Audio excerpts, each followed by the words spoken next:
Capítulo 6. La ecoefectividad en la práctica.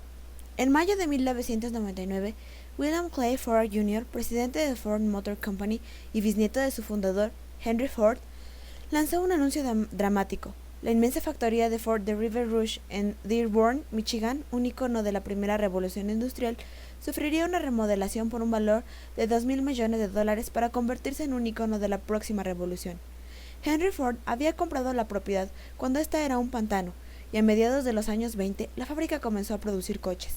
A lo largo de las décadas siguientes, la factoría de River Rouge creció hasta convertirse en uno de los mayores complejos industriales del planeta, haciendo realidad la visión de Henry Ford de una factoría extensa, integrada verticalmente, capaz de producir un automóvil desde el principio hasta el final. Se traía en grandes barcazas, desde los grandes lagos, el carbón, el mineral de hierro, el caucho y la arena. Los hornos de fundición, las máquinas soldadoras, las prensas laminadoras o de estampación trabajaban sin descanso para producir los materiales necesarios.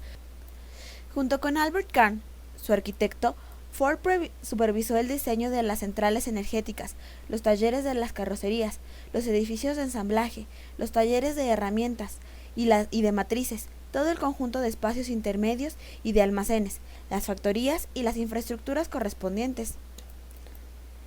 The Rouge fue presentada como una maravilla de la ingeniería de fabricación y de escala y como un emblema de la industria moderna.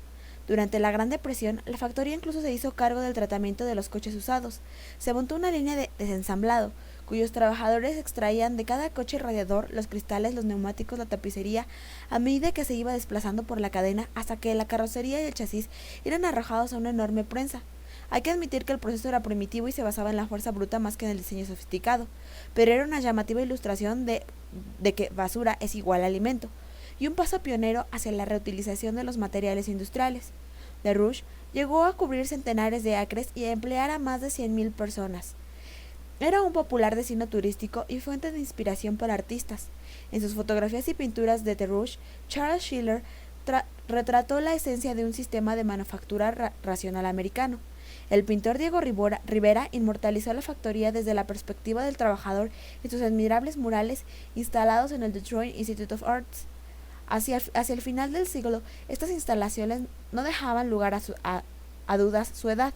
Aunque todavía se fabricaba allí el Ford Mustang, los efectivos habían disminuido hasta menos de 7,000 empleados debido a la desinversión, la automatización y la integración reducida.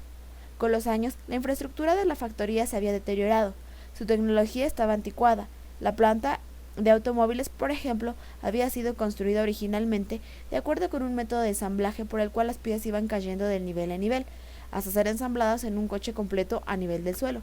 Décadas de procesos de fabricación se habían cobrado su peaje con respecto a la calidad del suelo y el agua. Importantes superficies de la instalación se habían convertido en descampados, en el suelo industrial abandonado.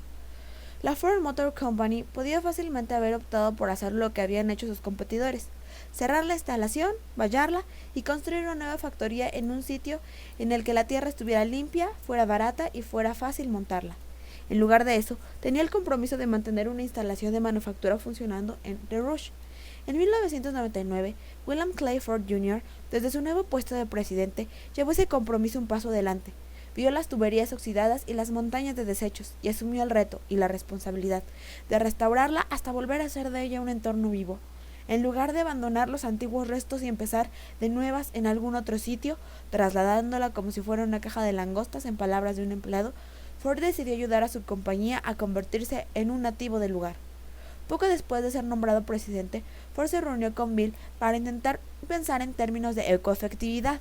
Lo que debía ser un breve encuentro se convirtió en una tarde entera de excitante conversación, al final de la cual Ford llevó a Bill a su nuevo despacho, en construcción, en la planta 12, desde el cual se veía a lo lejos The Rouge. ¿Pensaba Bill que se podían aplicar los principios sobre los que habían estado dialogando a ese sitio, yendo más allá del reciclaje y la eficiencia, hasta algo realmente nuevo e inspirador? En el mes de mayo, Ford pidió públicamente a Bill que dirigiera el rediseño de la planta River Rouge desde el comienzo. En el primer paso consistió en crear una sala Rouge en los sótanos de las oficinas centrales de la compañía, en la que el equipo de diseño, que incorporaba representantes de todos los sectores de la compañía junto con personal externo como químicos, especialistas en toxicología, biólogos, especialistas en derecho y representantes de los sindicatos, pudiera estar reunido. Su agenda primera tenía que ser el establecimiento de objetivos, de estrategias, de procedimientos de medición de los avances, pero también necesitaba un marco que hiciera visible su proceso de reflexión y que les animara a manifestar las preguntas más difíciles y delicadas. Las paredes estaban cubiertas de documentos de trabajo situados bajo etiquetas gigantes de forma que cualquiera que pasara por allí pudiera ver qué es lo que se estaba considerando desde el punto de vista de los estándares sociales, económicos y ecológicos para la medición de la calidad del aire, del hábitat, de la comunidad, del uso de la energía, de la relación con los empleados, de la arquitectura y, por supuesto, de la producción. Durante el proceso, centenares de empleados pasaron por la sala Rush, a la que en broma se referían como la sala de paz, por oposición a las salas de guerra, bien para asistir a reuniones estructuradas, bien simplemente para encontrarse, a menudo con objetivos distintos, en un espacio inundado por tantísimas de las recién manifestaciones intenciones de Ford. Los compromisos de la campaña con la seguridad financiera habían sido forjadas en caliente. Henry Ford había bordeado la bancarrota durante la Segunda Guerra Mundial y luchado muchísimo para volver a levantar la compañía. Desde entonces, siempre se había mirado todo lo que hacía la compañía desde el punto de vista del balance económico final. Toda innovación debía conducir a beneficios, pero el equipo tenía libertad total para explorar nuevas e innovadoras formas de creación de valor para el accionista, y el proceso convencional de toma de decisiones en la compañía tenía que tener en cuenta todos los aspectos de la herramienta fractal que presentamos en el capítulo 5. Una vez hubo Bill Ford abierto la puerta a la nueva forma de pensar, centenares de trabajadores de todas las secciones de la compañía, y no solo de River Rush, fabricación, gestión de cadena de suministros, compras, finanzas, diseño, calidad medioambiental, servicios jurídicos, investigación y desarrollo, comenzaron a aportar sus ideas. Por supuesto, que había que superar una cierta resistencia al cambio, un escepticismo firmemente anclado que veía las estrategias medioambientales en el mejor de los casos como algo ajeno a la economía, y en el peor de los casos como algo inherentemente antieconómico. Uno de los ingenieros explotó en una de las primeras reuniones diciendo: «No estoy aquí para hablar con ningún ecoarquitecto sobre ningún tipo de ecoarquitectura. He oído que quieren cubrir toda la factoría con claraboyas y aquí, en Ford, las recubrimos con alquitrán. También he oído que quieren poner hierba en los tejados. Entonces, ¿yo qué pinto aquí?». Más tarde resultó ser uno de los líderes del proyecto. Además, como dijo un científico de innovación de la compañía, el componente científico asentado dentro de la compañía era como una fortaleza rodeada por un gran foso. Pero, añadió, si no se estuviera produciendo estos debates, entonces por definición es que estos temas no serían suficientemente importantes. Para entonces Ford era única entre las compañías fabricantes de automóviles en cuanto a que, bajo la dirección del por entonces director de calidad medioambiental, Tim O'Brien, o lo que habría de sumarle la influencia de Bill Ford en su antiguo papel de miembro del Comité de Medio Ambiente, todas sus plantas tenían certificados medioambientales ISO, que respaldaban su capacidad para controlar no solamente la calidad de lo que producían, según baremos comúnmente aceptados, sino también su relación con el medio ambiente.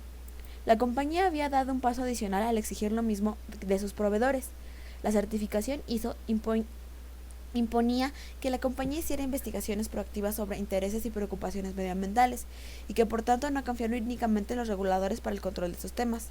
Como el propio Tim O'Brien señaló, la mayoría de los fabricantes con factorías antiguas, como The Rouge, adoptan una postura de no preguntar y no divulgar, prefiriendo no examinar demasiado atentamente sus alrededores, puesto que cualquier problema descubierto cargaría la obligación de actuar, además de alguna responsabilidad legal con respecto al cumplimiento de las leyes.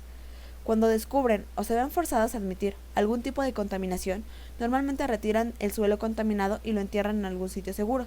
De acuerdo con las normas de la EPA, Agencia de Protección del Medio Ambiente, estas estrategias del tipo de rascar y ocultar pueden ser eficientes, pero son onerosas y simplemente trasladan a otra parte junto con la tierra el problema.